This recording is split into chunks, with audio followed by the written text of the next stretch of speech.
эмч нар иргэд гэх юм хүмүүсийг аюул талцуулсан зүйл болоод байна л да. Тэгээ яг энэ хууль эрх зүйтэй холбоотойгоор бас эмч орхоо нөхцөл үүсч үү гэсэн дүгнэлт бас нэг хэсэгт байна.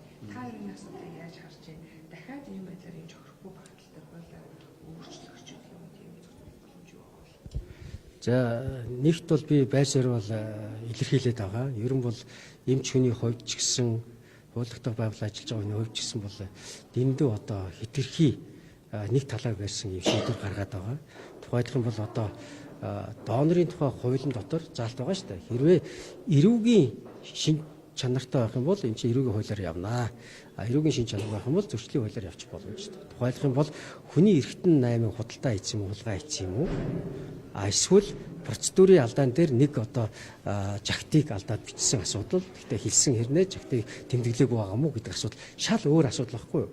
Тэгэхээр одоо хэд их нийгмийг талцуулж хэд их одоо энэ эмзэг сэдв. Энэ бол үнэхээр эмзэг сэдв байхгүй. Энтэй холбоотойгоор бүхэл бүтэн одоо хүмүүсийг авардаг байсан ангиуд донорын тусламж үзэж зогсчод байна шүү дээ. Энэс хойш өнөөдөр бүтэн жил өнгөрч энд бид нэг ч ангиуд донороос эртний шилжээнд суулгах олон хүмүүсийг аврах боломж байхгүй болоод харагдсан. Тэр ийм эмзэг сэдвээр ингэж тоглож болохгүй. Дээр нь хуулийн ч гэсэн өөр их тийм айхтар нарийн чамбаа байдаг.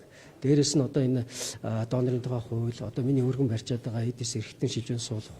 Дээрээс нь цусны донорын тухай гэдэг хоёр хуулийг би өнгөрсөн парламентын үед өргөн барьчаад хэлцэж амжилгүй байсаар хагаад одоо дахиад өргөн барих хэмжээнд очиод байж л. Тэгэхээр энэ дээр хамгаалалт хууль эрх зүйн орчин дутсан гэдгийг би олж харахгүй.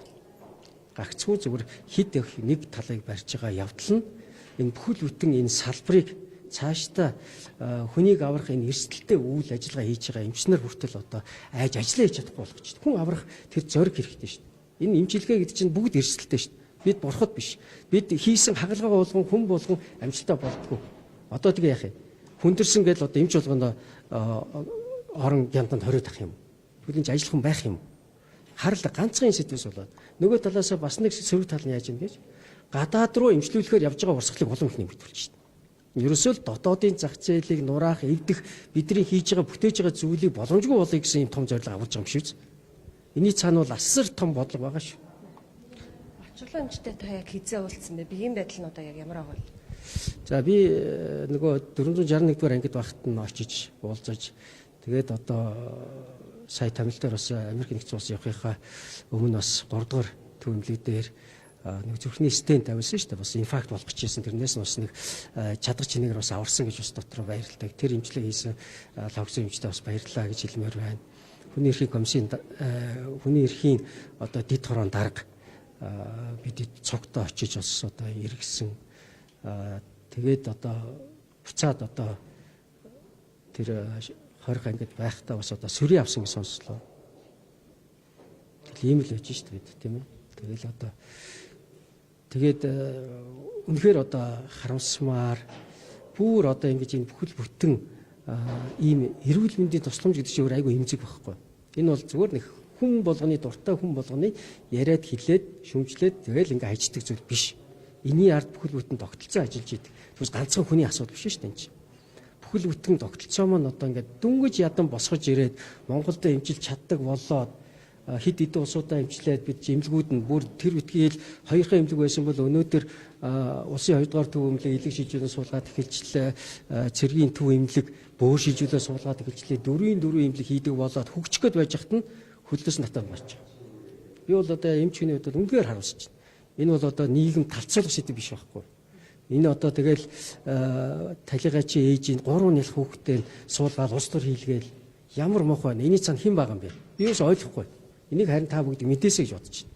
Мэргэжил нэгт багийн нөхдөд одоо урж эхэлсэн л дээ. Ерөнхийлөгч рүү шаардлага захиа өргүүлэгч гэдэг юм уу те. Ер нь одоо бас эмч нарын төлөөлөл болоо сонгогдсон улсын хурлын гишүүдийн төлөөлөл яг хизээ дуурах вэ гэсэн хүлээлт бас нийгэмд үүссэн. Бид бол уграад байгаа. Гэхдээ нөгөө шүүхийн процесс нөлөөлж болохгүй. Тэр утгаараа бол бид олон нийтэд мэдэх хэрэг эсвэл одоо бид хүний эрх зөрчиж байгаа хэсэгт халаас нь бол илүү хандж штэ. Түүнээс бид одоо шууд очиод нөлөөлж болохгүй.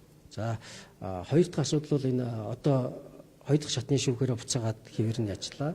Одоо дээд шүүхэд гомдол гаргаж байгаа. Дээд шүүхээс ямар шийдвэр гарснаас хамаарат хэрвээ одоо ялын шийдвэр нь хэвээрээ үлдэх юм бол ерөнхийлөгч энэ дээр одоо ямар арга хэмжээ авах нь ерөнхийлөгчийн өөрийнхөө одоо эрх мэдлийн асуудал тийм ээ. Тийм учраас одоо бол ерөнхийдөө энд оролцох боломж байхгүй. Тэ асуудал нь бүрэн дуусаагүй шийдэгдэг байна гэсэн үг шүү дээ. Тийм учраас бол бидэнд бас хугацаа байгаа. Мэржил нэгтнүүд маань бас дуу хоолой хүргэж байна. Би бас баяртай байна. Энд одоо бүгдээрээ дуу хоолой хүргэх ёстой.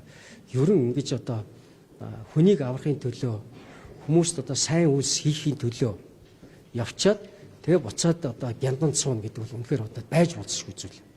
Одоо энэ бол одоо үнэхээр байж болзошгүй. Яагаад ийм айхтар одоо заавал одоо гянданд торж ял идлүүлэх гэдэг вэ? Би бол энэ цаана одоо ямар зорилго юу ч ойлгохгүй.